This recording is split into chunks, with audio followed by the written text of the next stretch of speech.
Сіз ойлайтын шығарсыз, мен бұрынғы уақытта үйтуім керек еді, бұрынғы уақытта намаз оқып кеткенде қазір бүйтетін едім, кезінде мынау оқуға түсіп кеткенде мынандай болар едім, андай болған. Оның барлығы жай ғана бір әшейін нәрсе. Шын мәнінде Аллахым сізге қазір беріп атқан нәрсеге сіз дайын болған уақытта ғана сізге береді. Сіз оған дайын болмасаңыз сізге бермейді.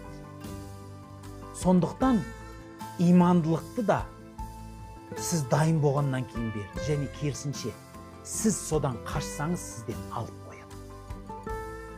Содан да қорқу керек. Сол үшін армандаудан ешқашан қорықпаңыз, талмаңыз. Үміттің шекарасын айтты бұл. Үміттің шекарасы қандай? Сіздің өлгеніңізге шейін үмітіңізді үзуге хақыңыз жоқ. Ешқашан үміт үзілмейді. Сіз ойламаңыз, қандай күнә жасасаңыз да Аллахым сізді кешіруші.